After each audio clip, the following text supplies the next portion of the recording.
Assalamualaikum warahmatullahi wabarakatuh. Para sahabat setia Nur FM yang saya hormati, pada kesempatan kali ini kajian Islam bermadhab akan menjawab beberapa pertanyaan yang masuk di konten kami, yaitu diantaranya adalah bagaimana cara mencuci pakaian agar tidak najis. Sebelum ke arah sana, kita kenali dulu bahwa air dikenal ada 7 macam. Ada air hujan, air sumur atau air sumberan, ya, air sungai, air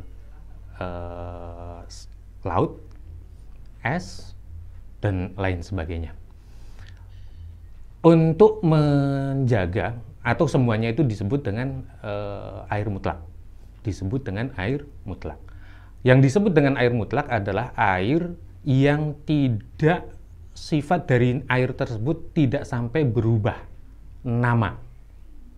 Jadi semacam air gentong, air kendi, air galon. Ini apakah disebut air berubah nama? Tidak. Karena apa? Air dari gentong, dari galon, dari teko, seandainya dipindah ke kamar mandi, maka disebut air bak, air kolah. Berbeda dengan yang namanya air soto. Di gentong akan disebut dengan nama air soto. Di galon ini apa? Tetap menyebutnya air soto. Nah, ini istilahnya kemutlakan air, maka disebut mutlak mengikuti nama tempat. Ini disebut air mutlak. Sama juga dengan air kelapa. Air kelapa ini tidak bisa dikatakan air mutlak, karena ditaruh dimanapun dia akan disebut dengan nama air kelapa. Ini air pertama menginjak pada sebuah air. Yang kedua,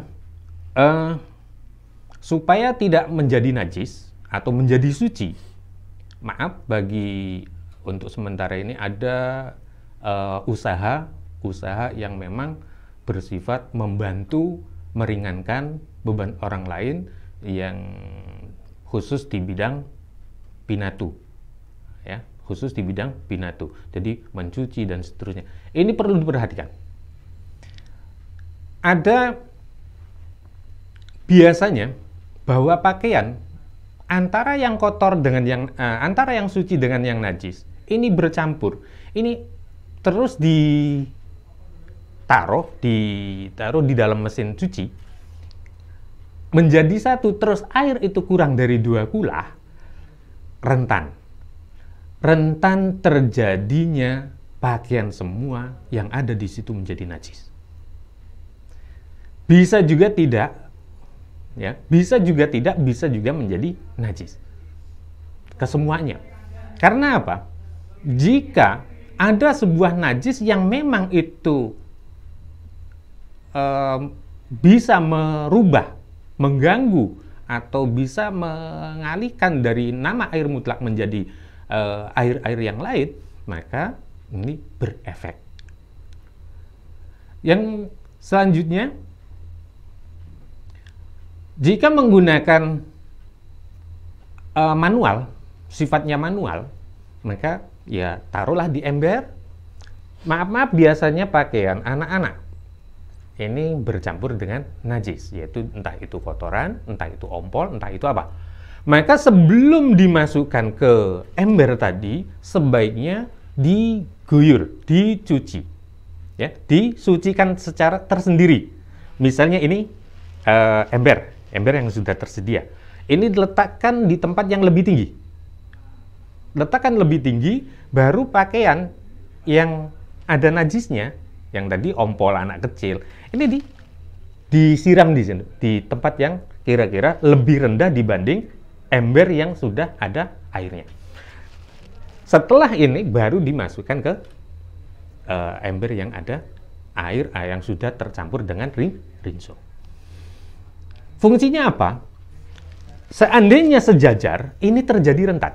Maaf, seandainya ini eh, ember ya, ember yang sudah terisi air, kita mencucinya, mengguyurnya, ini di sebelah.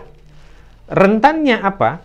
Ada percikan atau bahkan air ada yang masuk ke ember tadi. Ya. Yang asalnya ini suci, tapi karena ada percikan dari sebuah najis, maka ini juga akan menjadi najis. Kenapa? Karena airnya kurang dari 2 kula. 2 kula itu berapa sih? Ini sebuah pertanyaan. Jadi 2 kula itu sama dengan 225. Sebenarnya berbeda-beda pendapat. Pendapat. Tapi ambillah yang 220 atau 225 liter. Jadi ini perbedaan beberapa pendapat ya. Nah, untuk setelah menjadi ini sudah dicuci, kita olah, biasanya istilahnya digirai. Dibersihkan air sabunnya. Ini untuk mesin cuci biasanya sejajar antara lubang pengering, lubang mesinnya. Lah, ini seandainya kita kucek, rentan juga di saat, karena pakaian menggunakan mesin cuci, kadang pakaian itu saling mengait. Di saat ambil, jebret, di sini ada yang najis, jebret, ada percikan ke pengering, ini bahaya. Ya, itu bahaya. Jadi kalau hati-hati betul. Maka lebih aman, ini semestinya manual. Nah, tapi mohon maaf bagi para penjual mesin cuci, berarti wah ini gara-gara ini mesin cuci saya nggak laku. Bukan begitu. Ini lebih aman. Untuk pengen aman, kalau pengen aman, kalau menggunakan mesin cuci, mesin pengering kita tutup dulu, taruh di ember, embernya harus, misalnya di sini, ember harus lebih tinggi. Tujuannya apa? Menghindari terjadinya percikan dari air dari pakaian yang saling mengait. Karena di saat ngambil, apalagi tergesa-gesa, ini mengakibatkan kadang pasti ada yang memercik. Maka hati-hati. Setelah itu taruh di sini, setelah selesai baru dimasukkan ke pengering. Ini kalau menggunakan mesin cuci. Kalau menggunakan manual sama. Bawa ember, ya, ember pertama, ember kedua. Biasanya orang kadang begini. Untuk memperirit air, biasanya ngucek, istilahnya apa ya? Membersihkan sabunnya ini di ember. Karena air tidak terbuang sia-sia. Ini masuk, harus menyediakan ember yang ini disebut ember yang siap suci. Maka dikucek, setelah kucek, ditaruh di tempat ember yang lebih tinggi. Tujuannya apa tadi? Supaya tidak terjadi kepercikan pakaian yang kena najis. Kalau kena najis, maka ini menjadi mutanajis. Jadi sia-sia, akan kerja double. Ini untuk lebih amannya seperti itu. Biasanya, maaf, ini untuk para ibu-ibu, karena pekerjaan mencuci adalah pekerjaan ibu-ibu. Nah, kekhawatirannya, atau ya bukan hanya ibu-ibu ya, tadi ada pinatu tadi, ini hati-hati. Masalahnya apa? Jangan sembarangan. Pakaian ataupun apa yang dicuci tadi adalah biasanya untuk beribadah, sholat. Kasihan mereka yang menggunakan pakaian yang dicuci tadi dan ternyata sistem atau cara mencucinya belum suci, hanya bersih. Kan kasihan orang yang sholat tadi. Di antara syarat sholat adalah satu, di antaranya paling pokok adalah harus pakaian suci, tempat suci, dan seterusnya. Gitu ya. Jadi istilahnya untuk yang manual boleh dikucek. Lah ini air di sini bagaimana? Ini nggak apa-apa. Tapi belum suci. Baru apa istilahnya bersih untuk membersihkan. Lah sekarang kalau menggunakan molto bagaimana? Kan eman-eman. Nanti airnya, ya molto taruhlah di ember yang siap menjadi suci tadi, ya, di ember yang siap menjadi suci. Di situ yang lebih tinggi, mulutnya taruh di situ. Nggak masalah ya kalau sudah dikucek, sudah dibuang sabunnya. Setelah bersih kita taruh di sini. Masuk dan seterusnya. Sampai selesai, baru diperes ulang, jemur. Mungkin hanya itu jawaban dari sebuah pertanyaan.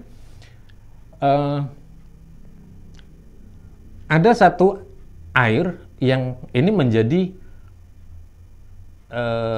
maaf ya, ada satu air yang ini menjadi sebuah polemik. Di saat sekarang banyak orang yang menggunakan PAM.